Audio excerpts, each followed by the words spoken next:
घर में पूजा तो सब दिन करैत हैब, लेकिन घरों में पूजा करे समय कुछ बात के ध्यान रखनाइ बड़ जरूरी अछि। तो वह जानकारी हम एहि वीडियो में लऽ कऽ एलहुँ। तो स्वागत करै छी हम अपन यूट्यूब चैनल मिथिला के नगरिया में। एहि चैनल पर मिथिलांचल से जुड़ल हर पाबनि तिहार के जानकारी, धार्मिक कथा आ पूजा पाठ से जुड़ल उपाय भेटत। एहि सब के जानकारी चाहे छी तो चैनल के सब्सक्राइब कर लिया आ नोटिफिकेशन सेहो ऑन कर लिया, ताकि हम कोनो नया वीडियो डालब तो सबसे पहले पहुंचत अहाँ तक। रोज के पूजा में कुछ बात के ध्यान रखना बड़ जरूरी अछि। घर के मंदिर में सुबह शाम दीपक जरूर जराब। घर के मंदिर में सुबह शाम दीपक जरूर जराबे के चाही। एकटा दीपक घी के आ एकटा दीपक तेल के जराबे के चाही।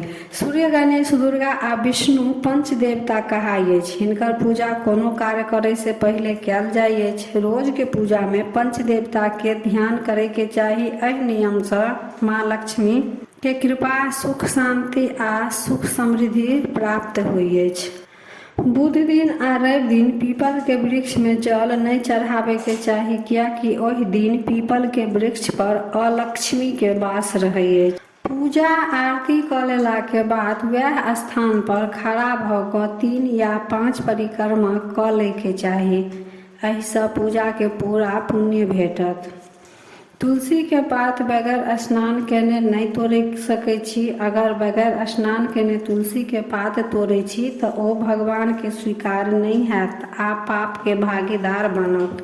रवि दिन, एकादशी, द्वादशी, संक्रांति आ साँझ के समय तुलसी पात नहीं तोड़ब। राइतो का तुलसी पात नहीं तोड़े के चाही आ राइतो में तुलसी के जल अर्पित नहीं कयल जाइ अछि।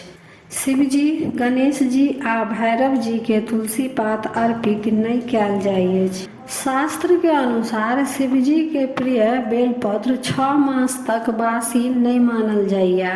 अगर कोनो परिस्थिति में दोसर बेलपत्र नहीं हैत तऽ वह बेलपत्र के फेर सँ धो कऽ शिवलिंग पर चढ़ा सकै छी।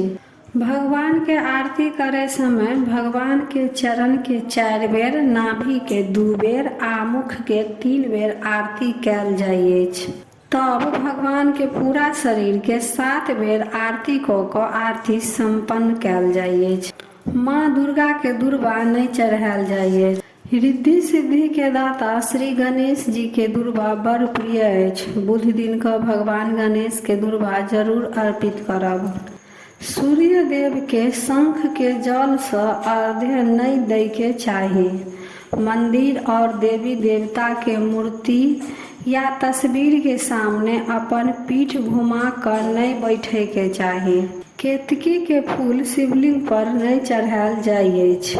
माँ लक्ष्मी के कमल फूल बड़ प्रिय अछि। 5 दिन तक एकेटा फूल के जल छिड़क कऽ पुनः चढ़ा सकै छी। तुलसी के पात 11 दिन तक बासी नहीं होइ अछि। तुलसी पात पर हर रोज जल छिड़क कऽ फेर सँ भगवान के अर्पित कऽ सकै छी। गणेश जी के 3टा प्रतिमा, शिवलिंग 2टा, शालिग्राम 2टा, सूर्य के प्रतिमा 2टा, गोमती चक्र 2टा घर में कखनो नहीं रहे के चाही। एहि सब देवता के एकेटा प्रतिमा घर में स्थापित रहे के चाही। घर में अगर मंदिर अछि तऽ मंदिर के ऊपर कोनो सामान नहीं रखब।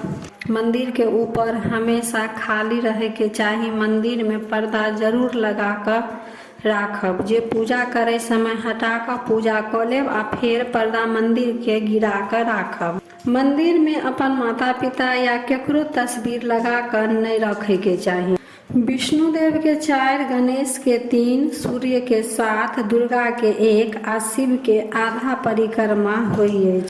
पूजा हमेशा पूरब या पश्चिम दिशा में मुँह राखि कऽ करब। अगर भऽ सकत तऽ पूजा प्रातः 5 से 7 बजे तक कऽ लेब। तऽ ई छल रोज के पूजा करे समय ध्यान रखै योग्य बात। अगर जानकारी नीक लागल तऽ लाइक जरूर करब, कमेंट जरूर करब, शेयर आ सब्सक्राइब कऽ कऽ मैथिली भाषा के सपोर्ट जरूर करब। हर हर महादेव।